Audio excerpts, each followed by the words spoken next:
I found people interested in knowing about me. And well, in India, it's never done like that.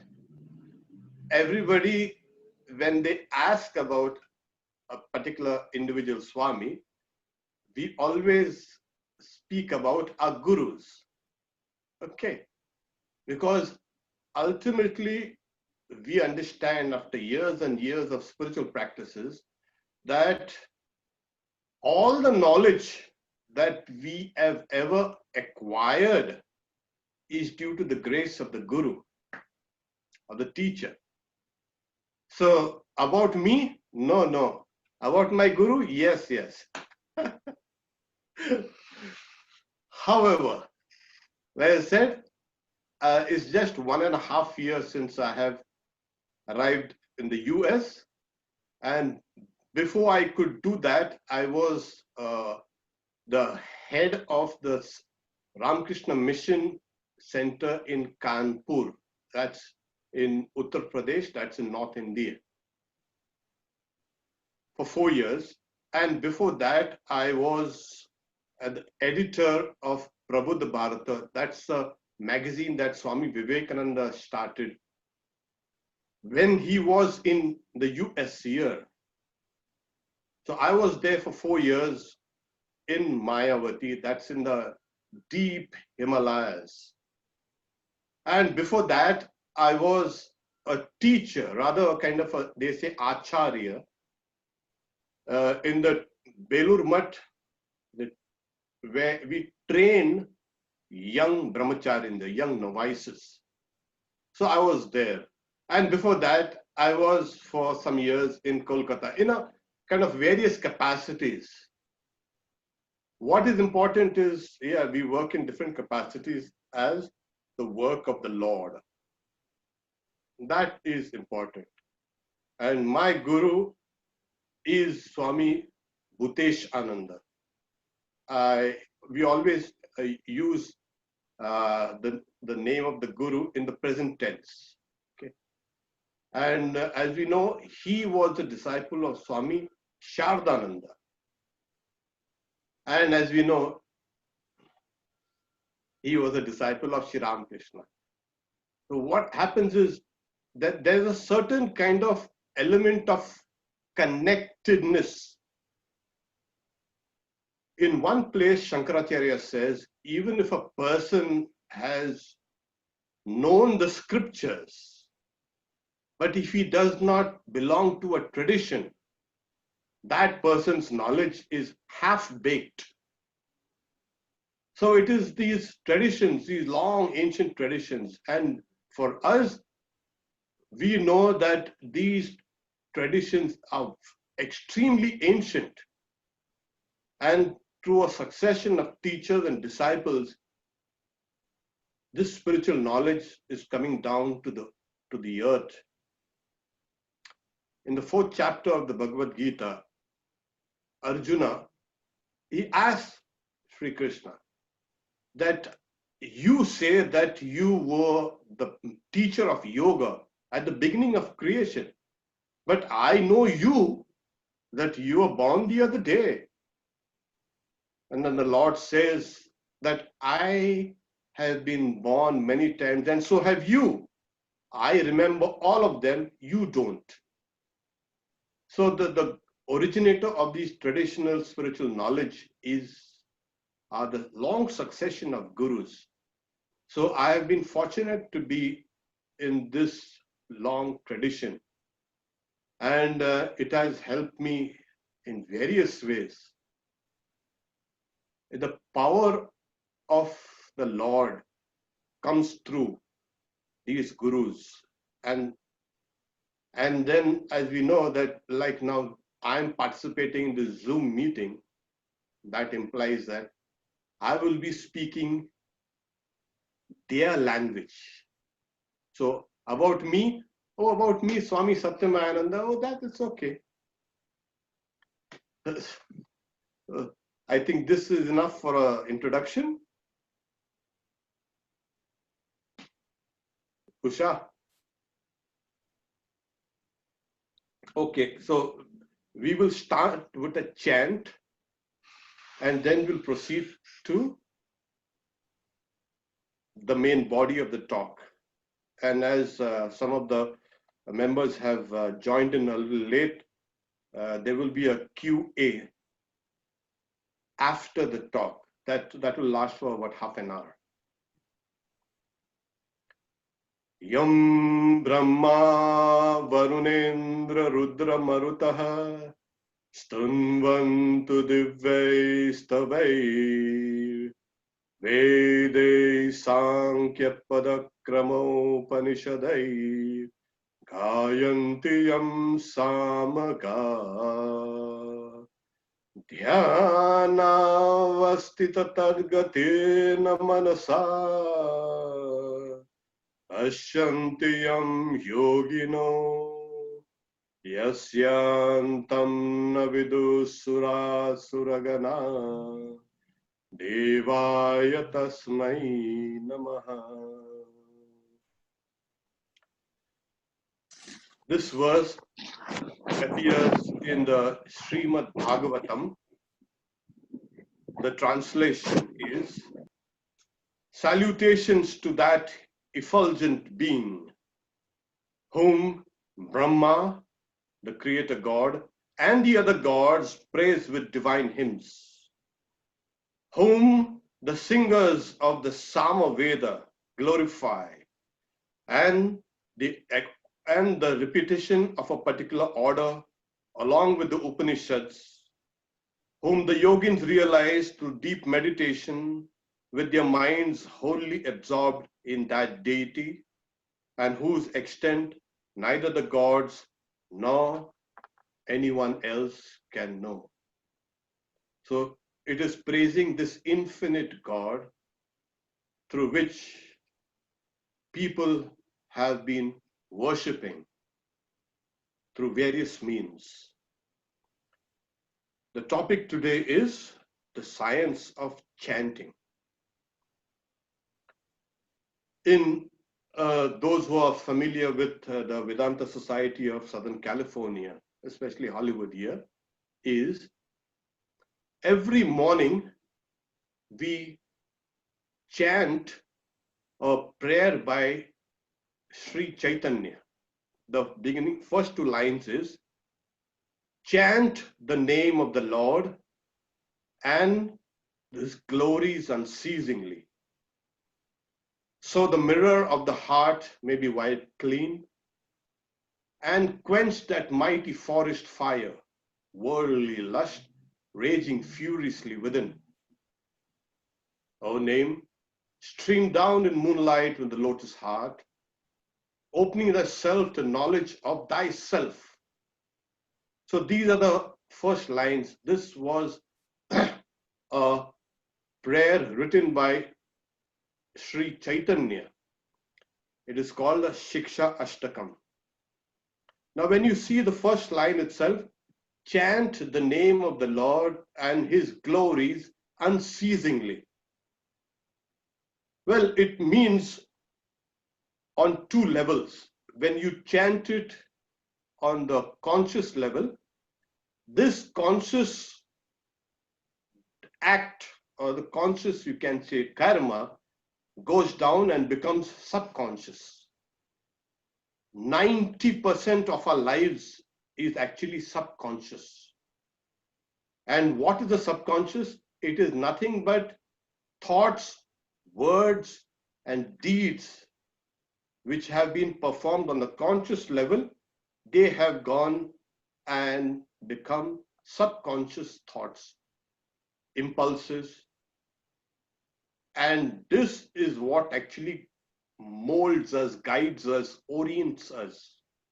Swami Vivekananda gives an example. Suppose a child is playing a piano. First, she watches the keys very carefully, and as she keeps on practicing, after a while, she can even look around and you can sing, and she doesn't need to look at the keys. Her practice has become automatic. All actions, similarly, start on the conscious plane and then become part of that personality of ours. So the personality is both the conscious and the subconscious. So as we keep on chanting anything, what happens is it becomes part of us. Now, we know that there are higher aspects of the personality. There is the subconscious, the conscious, and the superconscious. Right now, all these three levels are not integrated. Through chanting, through proper focus, all these three dimensions within us, they align, which is very important because most of our lives are kind of disoriented, misaligned, and disjointed. The energy or the power that's within us gets dissipated. That's the reason why we can't focus on a particular task, especially a spiritual task, for a long time. Chanting kind of brings you together, the seen and the unseen aspects of your personality together integrates you. The next thing that chanting does is cleanses the mirror of your mind. What it does is gives you clarity in what you think, clarity in what you see. Your senses become extremely sharp. And to this clarity that's very important in understanding things. So chanting gives you clarity. The third thing that it does is quenches that mighty forest fire, worldly lust, raging furiously within. There are two broad types of impressions in the mind. One are the spiritual impressions and one are the worldly impressions. What stops us from realizing God or the reality is an abundance of worldly impressions, nothing else. So these worldly impressions cannot be just wished away. They need to be tackled at a very basic level. They need to be broken down. And if you're wondering, well, if all the worldly impressions does kind of become destroyed, then what happens to me? Your outlook will be always a spiritual. You will see the world, you will interact with the world, but your perception and everything will be spiritual. We will be interacting as spiritual beings. It gives a tremendous lift to our consciousness. Our consciousness now is so enmeshed with the sense of that self, that I and me. You know, Lakshmana, Rama's brother, he asked Rama, what is this Maya? And Rama says, me and mine, you and yours. This is Maya. Even Sri Ramakrishna says the sense of the self, the raw self, that is the immature self, is this Maya. It hides the reality from us. So this chanting, any chanting, leads us to a transformation of the personality. This is the most important thing that happens. Well, another thing is chanting has been used extensively by all the major religions of the world. Not only the major, the minor, and every religious impulse, even if you go down deep to the forests of Africa or India or anywhere else, wherever there has been religion, there has been a form of chanting, a form of chant, a form of music, a form of dance. These have been always interlinked. Chanting has always played an important role in religious development, either as part of another ritual or it's an independent ritual. Holy Mother says perfection can be reached through japa. She says japat siddhi. And in this age, Sri Ramakrishna says, since our bodies are so weak and our minds are weaker still, because of this is the age of Kali, the iron age, where evil is very predominant. Chanting the name of the Lord is the best form of spiritual practice. It is also the easiest form of practice. It is also a form of practice that everyone is eligible for. The young and the old, the ignorant, the non-ignorant, the rich and the poor, everyone is eligible for chanting this. And Sri Ramakrishna says, in this age, it is the age when Narada's Bhakti Sutras, the aphorisms of Narada, are most effective.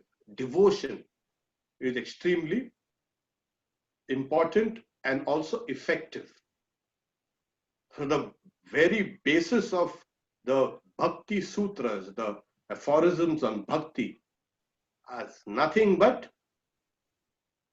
chant constantly the name of the Lord. So when you're walking, you're talking, you're doing everything, there is a subconscious, you can say, movement, a momentum in your mind. You take a particular thing, let it go down in the subconscious, and the subconscious starts repeating it. You are not even aware of it sometimes on the conscious plane, but it works under their conscious plane. It's like the many phobias and the many fears and the many ills and the many orientations that we have, they work subconsciously. So the name of the Lord, or any name, in each and every name, the power of the Lord resides. Now, how does the power of the Lord reside? In which form? This whole universe is made out of vibration. Everything vibrates, right down to the subatomic level. Everything is moving.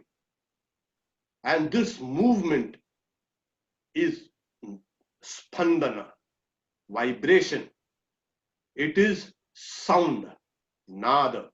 So this whole universe is the result of that one primordial sound, which is Om.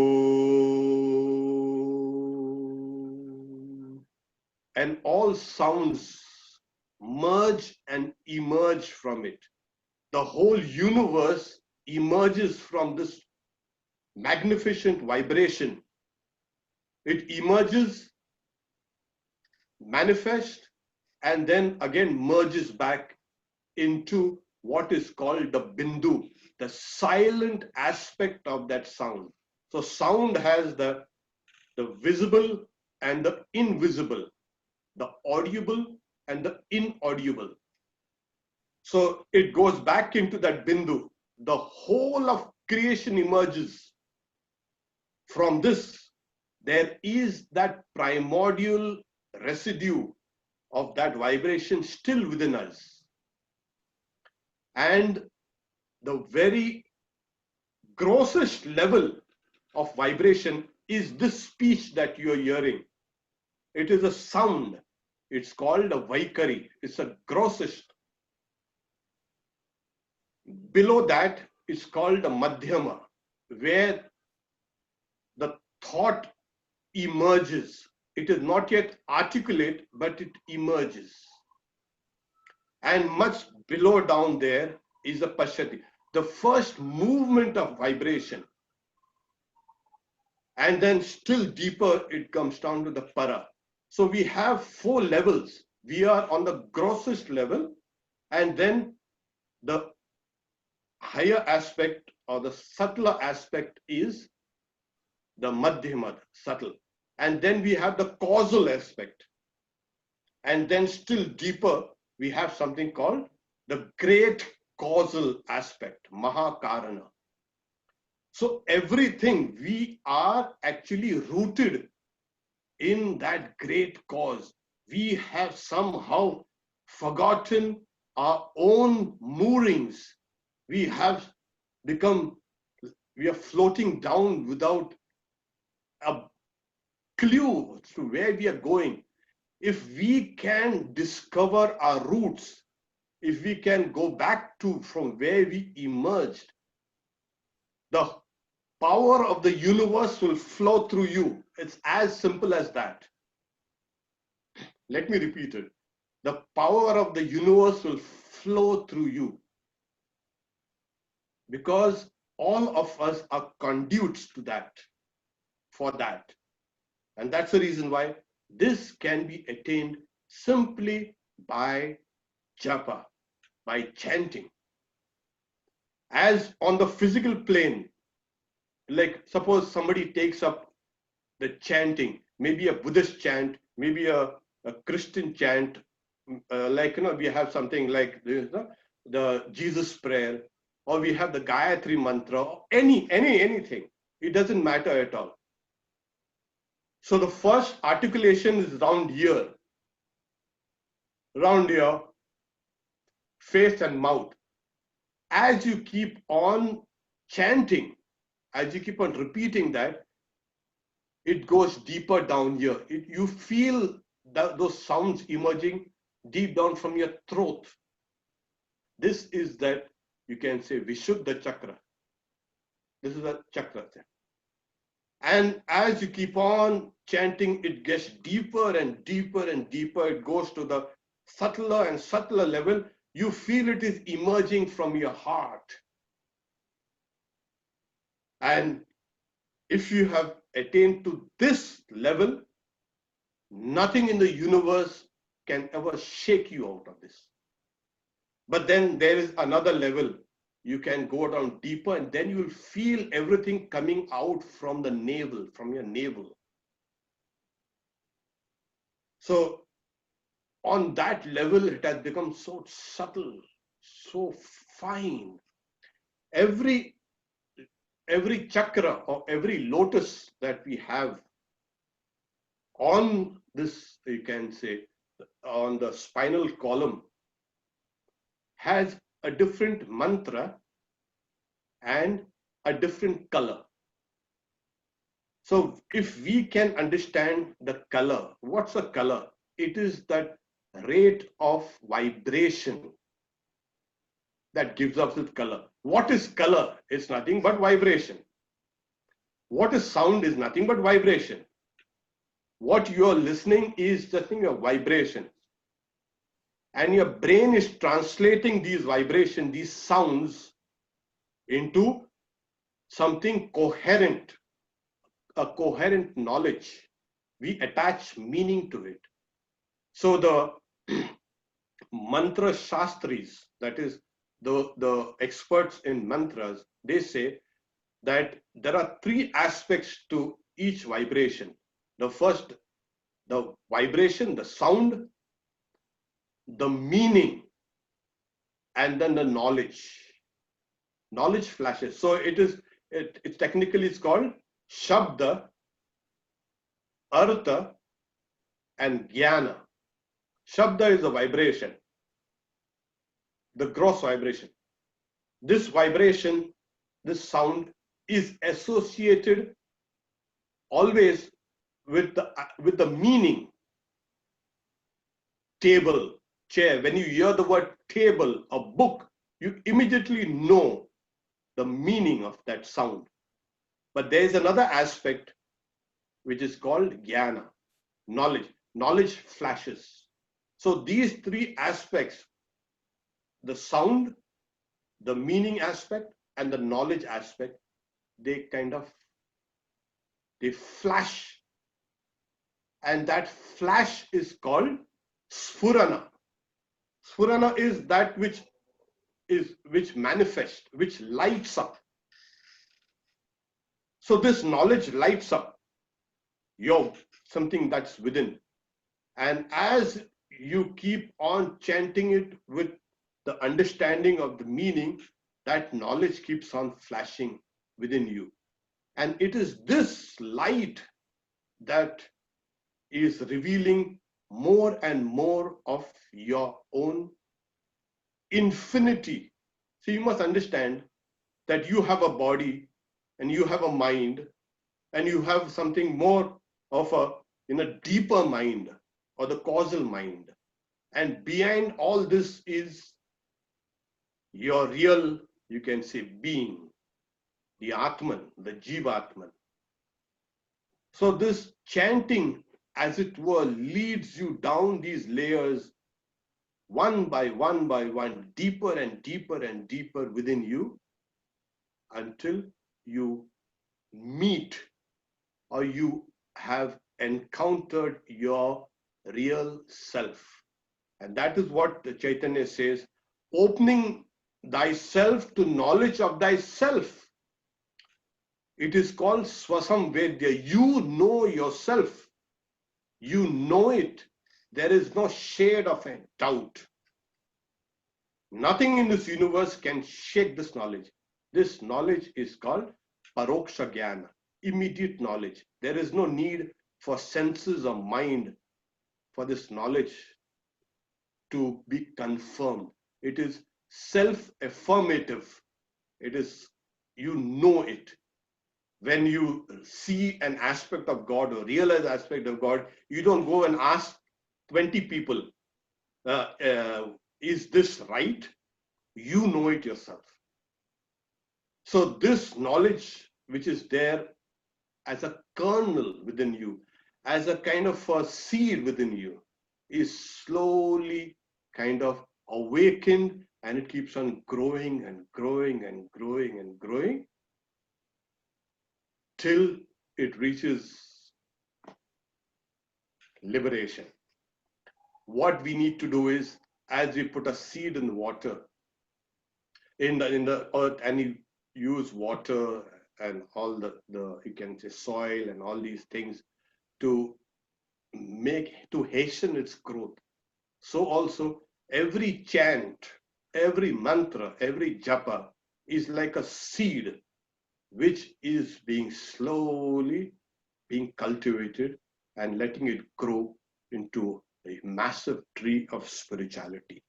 This is the goal of every chant. There is no chant which is less effective or more effective.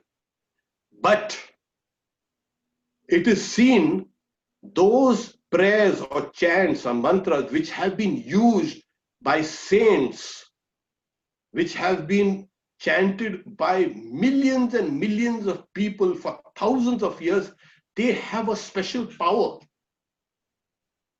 So those chants or those mantras become extremely effective. So we have been using those mantras or those prayers or chants which already has a kind of a power within itself to become stronger and stronger. It helps you. This is called mantra chaitanya, where the prayer or the mantra or the japa is awakened already. And how do you know it's awakened? It's an awakened prayer or chant. You can chant it for a long time without any mental or physical fatigue. You can chant it for a long time without tiredness. You can chant it for days upon days upon days, also without the feeling of any kind of tiredness. In fact, you feel a rush of energy coming out with every time you chant. When you can feel this, that implies that prayer or chant or mantra is awakened.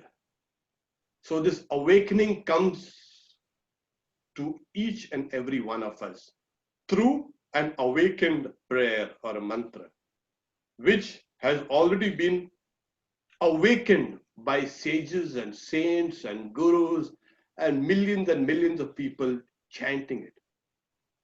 When you get this, you must understand this is the grace of God. Grace has come to you through this.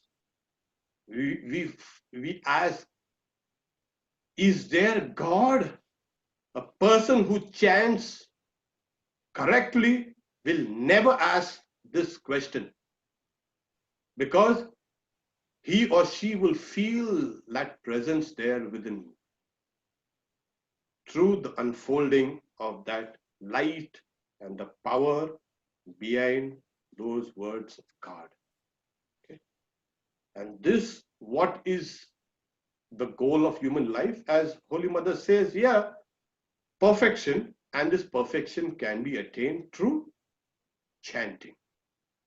The correct intonation. Holy Mother gives an example. There was one devotee who was initiated, but she was mispronouncing the mantra. So she used to pronounce Rukmini Nataya. So it's actually Rukmini Nataya. So there was a slight error in that chanting. Those particular vibrations were not kind of even.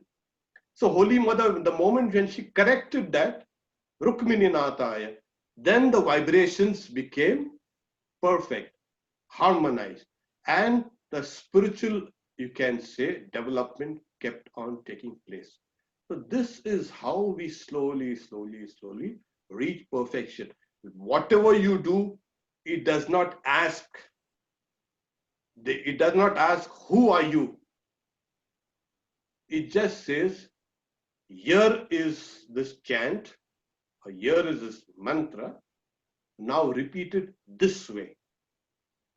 And in this age, everyone is eligible for the highest goal of human life, liberation.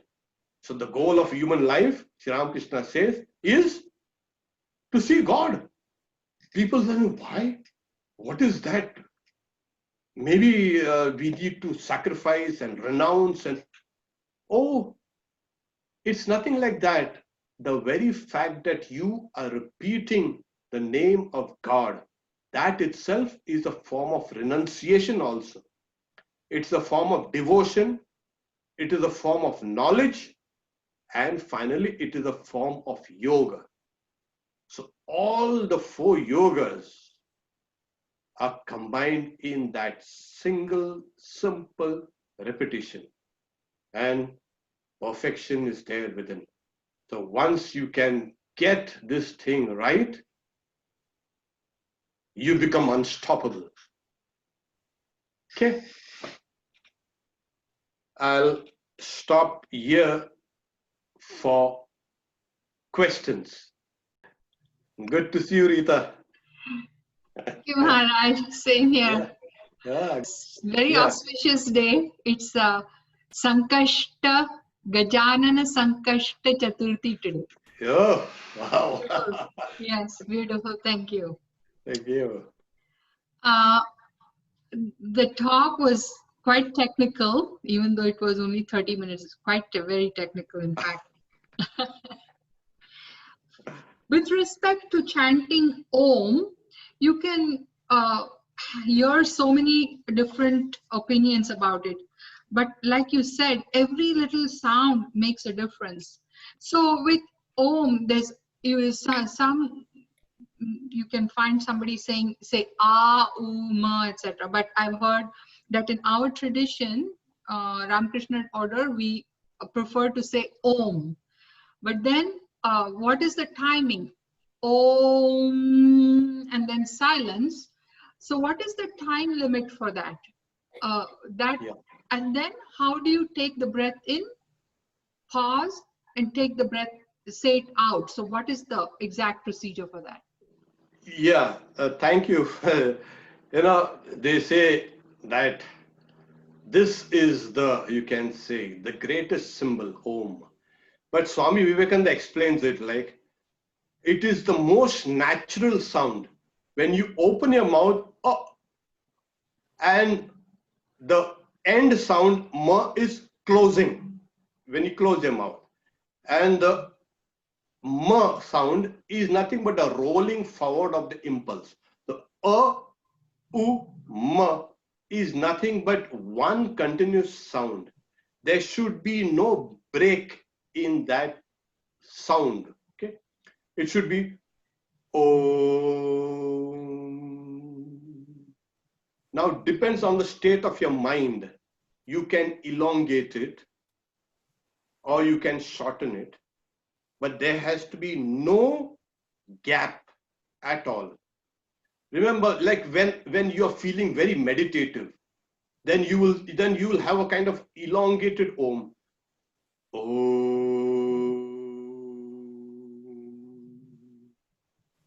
Now, if it's a part of a small prayer, then you say Om Ganana Am Twa Ganapatika. So this is how. The idea is, when you chant Om, remember it is the name of God. Then secondly, it is the root sound from where everything else has emerged. Not only the world, the universe has emerged from that sound of Om, but you yourself have emerged from this sound. This is your sound. You have to be identified with this sound. And it is the deepest part of you. So when you chant it, make it like it's the most smoothest sound. You open your mouth up, and then the closing of the mouth is and the other is just impulse. Om, om. But I would like you to feel that sound emerging from anahata, from the chest. Yeah, then what happens is, you will feel your chest kind of vibrating there. It is a very effective way of cleansing the sukshma sharira, the subtle body. When you say Om, you'll feel that vibration within your chest, within the thoracic chest. It cleans the subtle body. It's the best purifier. Okay, so let there be no gap between the sound. It has to be continuous. Whether it has to be A-U-M, A-U-M, Om. The Buddhists use It's a variant of Om. There are various variations. It doesn't matter. But the tradition that you have been brought up, you have been asked to do Om. And Sri Ramakrishna also uses the word Tam. You see, these are all primordial sounds. It is how we have interpreted. Sri Ramakrishna says it's a sound of Tam. And as if like a mighty, weighty thing has fallen in the Mahakaran, the waters of creation, and the waves of creation emerge. So here they use the word Tam. Buddhists use the word and the Hindus use Om. Later on, you will find there's that silent and unexpressed sound, the sphota. It is neither A-U-M or Hum or Tam, nothing. There is a silent movement of that vibration. That gives knowledge. Okay. So slowly keep on doing that. In fact, the Kathopanishad, this is the greatest symbol. This is the highest symbol, and those who know it will get everything. Yo yadichasi tasya tat. Okay. Thank you. Thank you. Yeah. Is the Gayatri Mantra an ideal one to chant every day? Oh yes. Oh yes. The Gayatri Mantra is the most, you can say, effective mantra that you can ever have. But it has to be done with a proper state of mind at a proper time. During the Sandhya, during the, you can say, where the morning, when night meets the morning or the evening meets night, that during these periods of Sandhya. So it is a very, very powerful mantra. Om Bhur Bhuva Swa Tat Savitur. You see, what happens is these mantras, you must understand, there are some mantras which are pre-existing, as it were, they are within the fabric of this creation. So Vishwamitra Rishi, he rediscovered this one. He never created. He intuited, he saw this mantra, and then he brought it down to all the people. So certain mantras, and most of these Vedic mantras are like that. They are within the fabric, they are within the warp and woof of creation. So certain rishis, they see or read those mantras. Swami Vivekananda says, I have seen the mantras with shining gold. These mantras appear as shining light and beauty. So these sounds are heard, they are seen by the sages, and that is given to us. So when you repeat the Gayatri Mantra, you are, as it were, becoming one with the fabric of this universe. It's a most effective mantra. Please go ahead and do your chanting of the Gayatri Mantra, but do it properly. Once you keep repeating certain mantras or the chants, first you start with the meaning, but over a period of time it becomes, you get used to it and it becomes very mechanical, right? Then it's like you are doing some work and it keeps repeating. So how does that work? Like if in case we do the japa also. Yeah, what happens is even a mechanical repetition of the mantra or a prayer is not bad. But to make it more effective, as Patanjali says, tad japa tad artha bhavanam. That is japa on when the meaning of the, you can say, mantra is thought upon. So as I mentioned, if you do it with the consciousness of the meaning, it becomes extremely powerful. So you already have a mantra, you just need to add a little kind of salt in your food preparation. That will complete it. Otherwise, what is that kind of food will be kind of not tasty.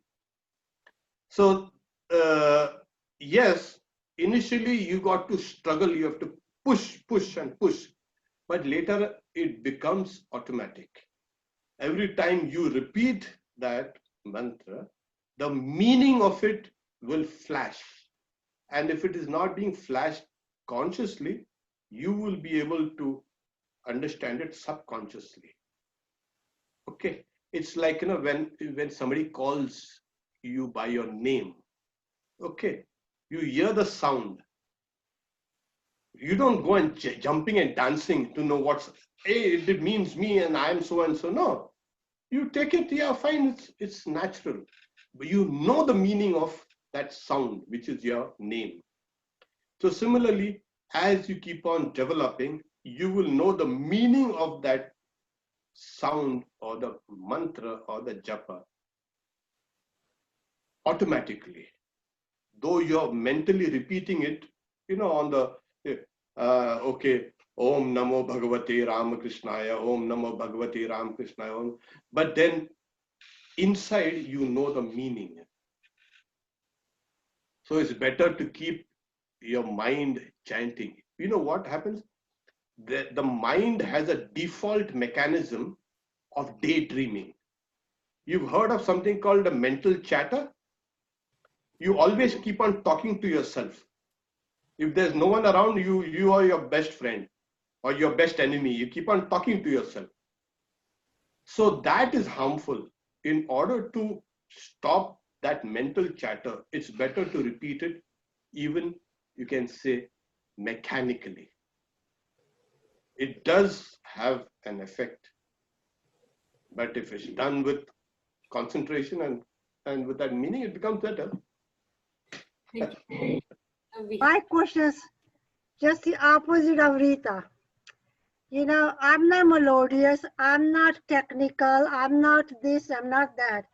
So I don't know, I don't have the training either, you know, the right pronunciation or the right thing. And my Guruji, you know, he didn't live long enough to really, you know, give me lifelong instructions. Anyway, so for me, you know, if I don't know how to recite the mantra in Sanskrit or, you know, so if I know the meaning and I keep a concentration on the meaning and then, you know, keep doing my kind of, you know, Om, Bhurva, Swa, whatever it is, well, that will work.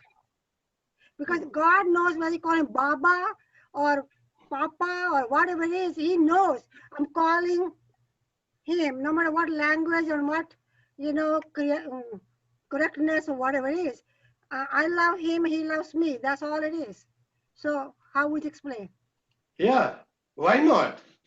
If you have this, Shri Ramakrishna says, if a person takes a wrong route to Puri, Yeah. someone will come and tell that person that is the right road. So you keep on doing your Baba, Mama, or Kaka, whatever you want to. You can keep on doing, don't worry. And later on, you will come down to what really is that sound. The correct, you can say, sound which was articulated by your Guru or whoever, you will get it. You know why? Because your Guru has given you the seed of perfection. All your knowledge, the personality of your Guru is there in that seed, the personality of God is there in that seed, and your personality also is in that seed. If you are not connected with your Guru and God, it's a useless thing. It's a useless life. Spiritual life is the mantras given. Why? Because it brings in your connection with your Guru, who is nothing but God who has come in that form. So the Ishta, the chosen ideal, the Guru and the devotee, they are joined together now with the mantra. So you do it like Sri Ramakrishna says, you can eat your cake in whichever side. It's going to taste the same. So you keep on doing whatever you want to, but ultimately you will understand, oh, it means this. You might either get a vision, or you might get a dream, or you might get someone speaking about that very thing, and then it flashes. That's my plan, to make mistakes so I get a dream or vision. That's my plan, to keep making mistakes. Oh, you just desire that, and then you will get it. What's wrong with that? Okay. Thank you, Swami. Thank you. Thank you. If we chant Gayatri Mantra also during puja during the day, in addition to that in the evening. Oh, very nice. But you chant the puja mantras, which are the special mantras during that particular ritual. The Gayatri Mantra is done with their Sandhya Vandana. That is, those rituals which are there for the Sandhya, those Gayatri has to be chanted. Okay. So it doesn't matter if you do it before or after the puja, the mantras. Because you know what? The puja is nothing but a karma. It's a ritual. And this ritual is connected with the sound. So there is a ritual, the karma, and then you have the mantra. So these things are always together. One is the external aspect of worship. The mantra is the internal aspect of the worship. So when both these internal and external aspects of worship are joined, then it is a complete puja, complete ritual. So it's necessary that we chant the Gayatri Mantra not along with the puja mantras. If you do not know the puja mantras, learn it. It's not difficult. There are higher aspects of this Gayatri Mantra, and that is meant only for a few select, you can say, aspirants. I remember my guru telling us rather, we were a group of newly ordained monks. So we used to chant the Gayatri before we were ordained monks. Okay. And then some of us, we asked, do we need to chant the Gayatri now that we have become monks? So he's saying, I will tell you what my guru told me when we asked him the same question. So Sharad Paras said, have you realized the Gayatri Mantra? See, when you chant, you keep on chanting the mantra, the vision of that deity appears in front of you. If you chant the name of Vishnu correctly, the form of Vishnu will appear. If you chant the name of Shiva correctly, the form of Shiva will appear. And this is behind the practice of all these ragas and raginis. If you play that raga correctly, that presiding deity, the Adhishtatri Devata or Devi, will appear in front of you.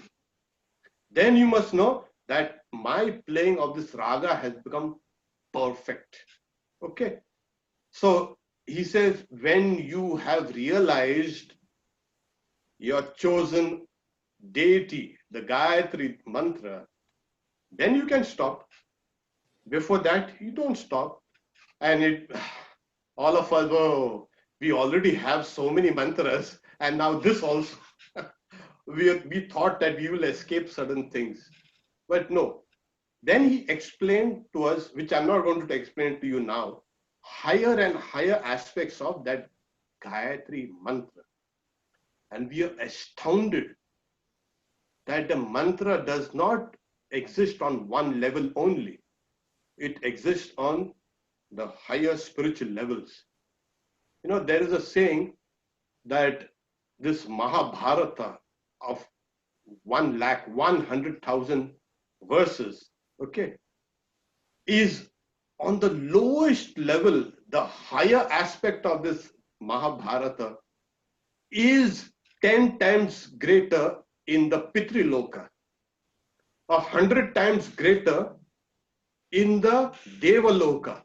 So this Mahabharata itself is what is nothing but the tip of a kind of a tapering aspect of this Mahabharata. So that there's a divine and semi-divine Mahabharata that is there. So also these mantras, the audible sounds that you hear is nothing but the mantra that is understood or comprehended on this level. A divine aspect of those chants or mantras are there, which will lead you higher and higher and higher. So when we heard that, then we were thrilled. Okay, at least we are not going to do what we are doing since young children. You know, when we are young, we started all that. But then, saying as we understood those higher aspects, then it never contradicted with the other mantras. All mantras or all chants ultimately form part of a whole. We need to know, like, explain that the jigsaw puzzle, and you put those puzzles and this and that in shape, and then it, So all chants, all the names of the Lord are nothing but different aspects. There is no contradiction. I'm just thrilled that there's questions about Gayatri Mantra, because for many years I've been chanting the Gayatri Mantra, and somebody had gifted me the book written by a Sadguru who was initiated in this mantra. And before you chant that mantra, in that book it says, you say, take a sankalpa, yatashak, mamopata duriktaksha dwara Sri Parmeshwar Prithyatam yatashakti Gayatri Japam Karishye. And then after that you say, yatashakti Gayatri Japaradhanena, you ask for forgiveness. So the mamopata part, I read that you could substitute, for example, your child's name. So you're repeating on behalf of and transferring the benefits to this person. Yes. And then at the end, Yata Shakti Gayatri Japaradhanena Sarvata, and instead of saying Mamaya. So is that appropriate? Yes, it is. Because we can pray and chant for others. In fact, it becomes more powerful. When we pray for others, it becomes even more powerful than prayers for ourselves. Okay. So it is good we pray for ourselves, but it's better that we pray for others. And this has been found to be extremely, extremely important in spiritual life. Swami Vivekananda says, I pray for you and you pray for me, in one of his famous letters to Alasinga Perumal. Say, you pray for me. Alasinga Perumal is his disciple in Madras, he was there. And Swami Vivekananda said, I will pray for you, and let both of us pray for the millions and millions of people sunk in ignorance and poverty. This is what it is. This is perfect spiritual life. When we pray for each other and pray for all the people who are suffering and in torment and miserable.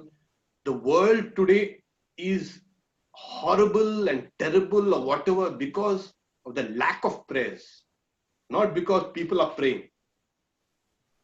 Prayer can transform this life and transform this universe. Yes, all our problems in individual and collective lives is because of the lack of prayers. Prayer joins us to others as well as to God. So we need to pray for others. And that is the best thing that you can do. It is the best karma that you can ever do. Better than sitting and meditating for 20 years and in a cave. More powerful than that is praying for others. Yes. There is also, Rita, there is also once that the Gayatri Mantra, a small kind of booklet written by Swami Mukhyananda. The name of that booklet is Om, Gayatri and Sandhya. Swami Mukhyananda was, he was the great Swami. Yeah, he has recently passed away, but I think it was published by Chennai Mutt, Ramakrishna Mutt, Chennai.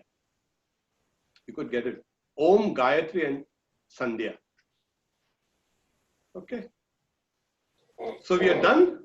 Yes, Swami, before we close, then japa, your guru has given you a mantra, okay? So is that, I mean, should you be doing just, jumping your japa, or the other things are necessary also? That's what I need to know. No, only, you see, you must follow the instructions of your guru. Yeah, okay. In case you cannot follow or it's too cumbersome, just use the japa aspect of it.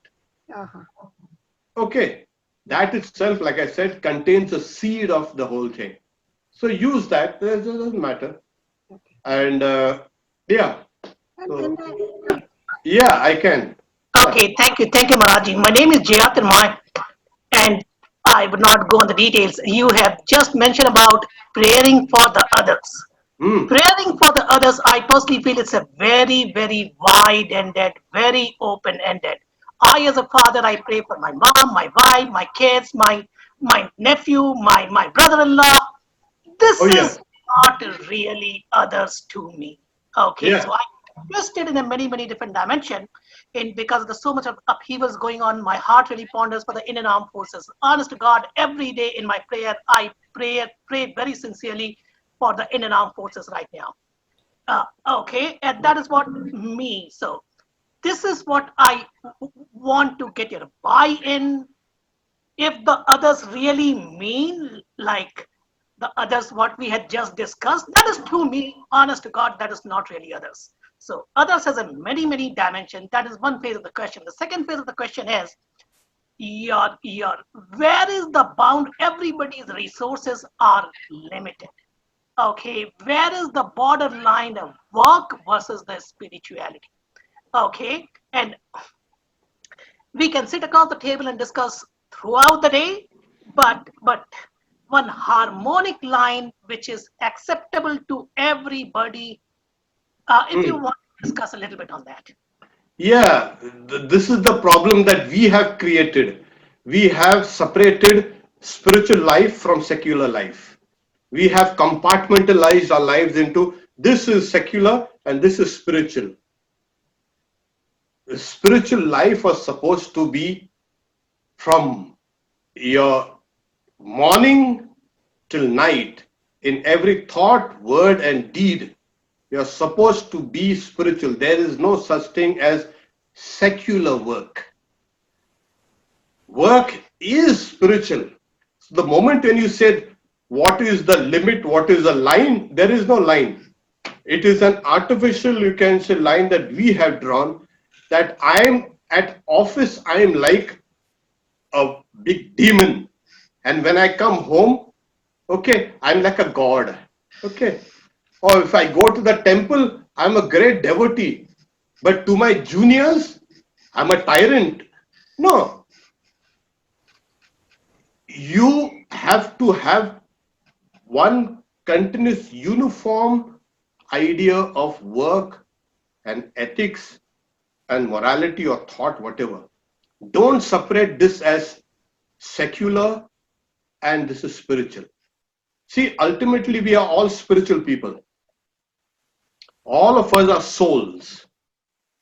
And the worst thing that a spiritual person can do for others is to look down on others as, oh, they are very worldly, they are very kind of dull, they are very stupid, they are very, that is extremely a poor spiritual attitude.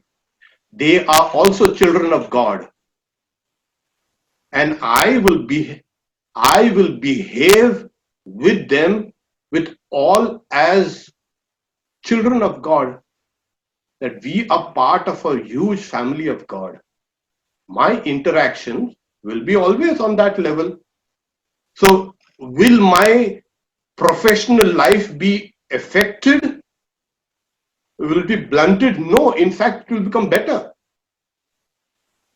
It will become better because the moment you are oriented towards truth, which we all human beings actually are, we always want to know what is true. And that's why we can detect falsehood immediately. Even a child can detect a lie and a falsehood immediately. So that means we are always oriented towards truth.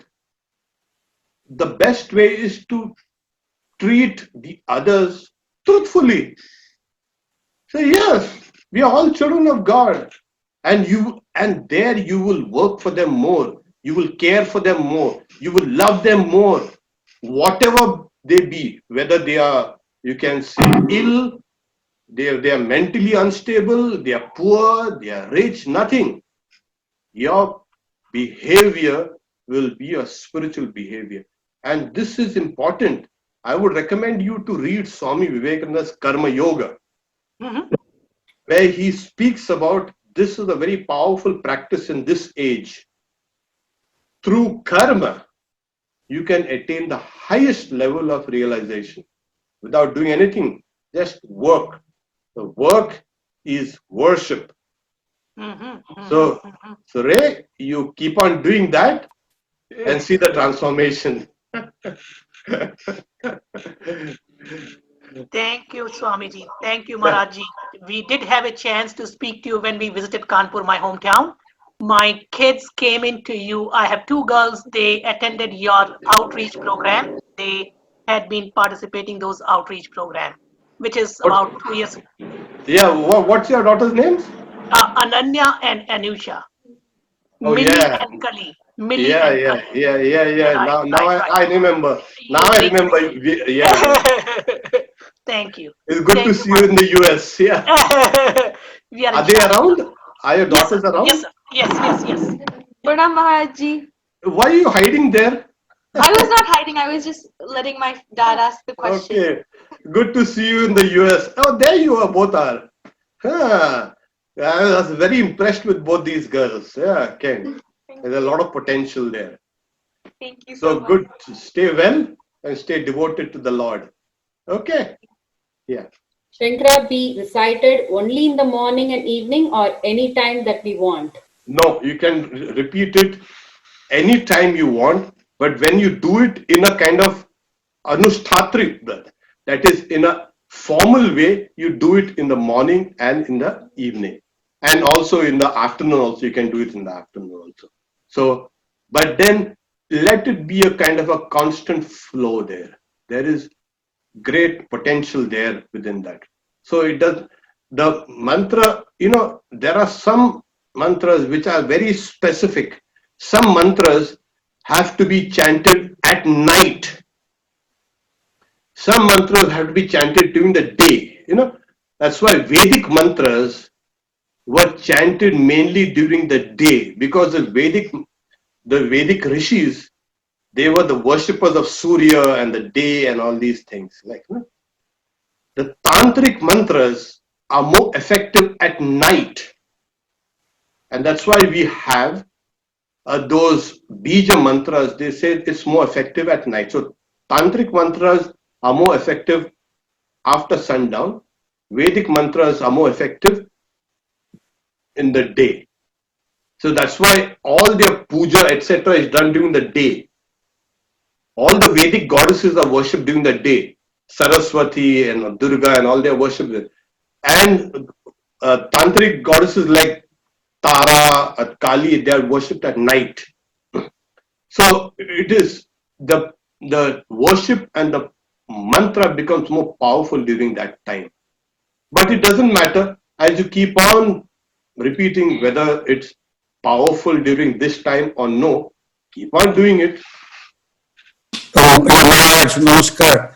That was a wonderful line for me, but then I thought I'd follow up with one question. From a practical point of view, most of these mantras are in Sanskrit. That sometimes become a barrier in the link between sound, meaning, and the knowledge, as you mentioned, and that sometimes comes on the way to fully realize the mantra. No, you cannot change any sound. It doesn't say this is a Bengali mantra, or this is a Hindi mantra, or this is an English mantra. It is not even a Sanskrit mantra. It is that primordial sound. Okay. Okay, that is should be repeated the way you heard it from your guru. These sounds are beyond all languages. Okay. So the way you heard it from your guru or from your acharya or from anyone or from your father, you repeat it that very way. So it doesn't matter. As you keep on repeating it, what happens is the meaning will slowly dawn in you. It's like that, that sandalwood. The more you rub it, what happens? The more you get the fragrance. Right. So the more you repeat it, the more you will get that meaning, and slowly it will come out. And It gets etched or imprinted on the mind. Yeah. Oh yes. Yeah. Thank you. Oh. Dhanyavad. Yeah. It's good to see you all. It's so nice. Good. much.